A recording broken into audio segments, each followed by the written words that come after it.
À peine présenté, est-ce que vous avez vu l'avalanche de commentaires négatifs concernant ce nouvel iPad? Tous se concentrant sur un seul et même point, sa compatibilité avec l'Apple Pencil de première génération.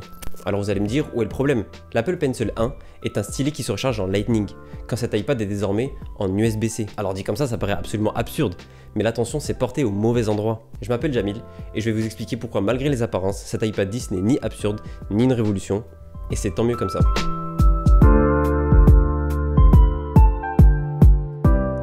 So, all of us use laptops and smartphones now. And the question has arisen, is there room for a third category of device in the middle? Something that's between a laptop and a smartphone. Better than the laptop, better than the smartphone. And we call it the iPad.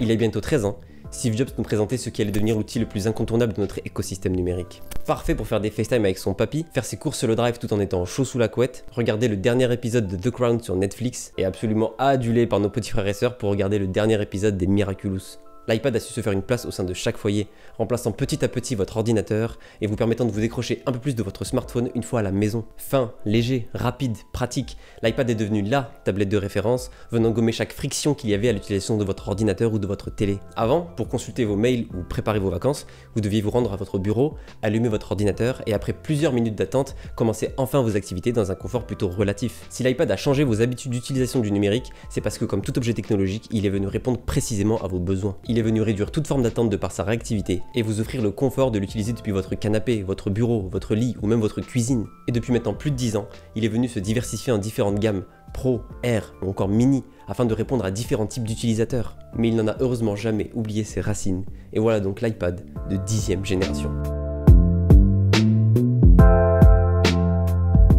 Si je dis qu'il n'en a jamais oublié ses racines, c'est parce que l'iPad se doit d'être la tablette que vous possédez à la maison, que vous soyez ou non dans l'écosystème d'Apple. Et pour ça, elle doit valider 2 points essentiels. Numéro 1, embarquer les technologies qui répondent aux besoins de monsieur tout le monde, et numéro 2, au prix le plus accessible possible. Et ces 2 points sont parfaitement validés par ce nouvel iPad 10, qui vient piocher le meilleur rapport qualité-prix dans ses composants, sans pour autant lésigner sur sa durabilité et ses fonctionnalités. On se retrouve donc avec un iPad avec un tout nouveau design et toute une panoplie de couleurs, permettant de ne faire qu'un avec votre personnalité. Apple y a placé une toute nouvelle caméra frontale à l'horizontale, bien plus pratique pour faire vos appels en visio. Mais vous allez surtout tomber amoureux de ce nouvel écran bord à bord, vous permettant un réel confort d'utilisation comparé à l'ancien bouton Home. Et pour l'avoir expérimenté depuis bientôt 1 an sur un iPad Air, je peux vous dire qu'il y a une réelle différence. Et enfin, on y retrouve la puce A14 des iPhone 13, permettant à cet iPad de durer dans le temps, et c'est exactement ce qu'on demande à un iPad. Alors certes, il n'intègre pas les dernières technologies d'Apple, mais ce n'est pas le but. Les acheteurs de cet iPad n'ont pas besoin d'une puce M1, d'un écran P3 laminé ou encore d'un Pencil de 2e génération. Le Pencil 2 est parfait pour un étudiant avec un iPad Air,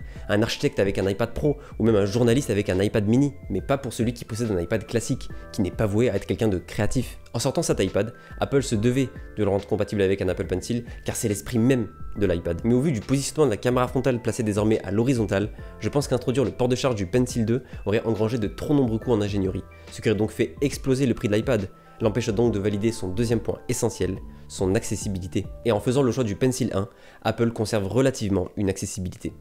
Sous les 600 €, c'est bien plus que d'habitude, mais c'est accessible. Alors j'ai aussi beaucoup vu l'argument écologique concernant ce nouvel adaptateur qu'Apple vous vend 10 € pour recharger le Pencil sur votre iPad, et il est vrai qu'à première vue, cet argument paraît légitime. Mais alors que faites-vous des millions d'utilisateurs d'iPad qui possèdent déjà un Pencil et qui veulent juste renouveler leur iPad sans pour autant changer de stylet? En proposant cette solution, Apple leur permet de mettre à jour leur matériel sans pour autant jeter tout l'ancien à la poubelle, ce qui est le principe même d'une solution écologique, leur permettant ainsi de conserver leur Pencil pour un bon nombre d'années, sans parler de la possibilité pour Apple de continuer à écouler ses anciens stocks de Pencil 1 sans pour autant tout jeter à la poubelle. Alors oui, je suis d'accord, c'est absolument immonde en termes de design et en termes d'utilisation et d'ergonomie aussi d'ailleurs. Mais pour une fois, là n'est pas la question. Alors il est certain qu'un jour l'iPad classique aura lui aussi droit au Pencil 2, mais Apple a toujours su faire les bons choix au bon moment. Et pour cet iPad, Apple a choisi la solution la plus adaptée. Une technologie ancienne, moins coûteuse mais fonctionnelle, et qui de surcroît ne sera utilisée que par très peu de possesseurs de cet iPad. La cible de ceux qui utilisent le Pencil n'étant pas la même que celle de cet iPad, une association entre les deux aurait donc été toxique, faisant perdre à l'iPad sa nature même,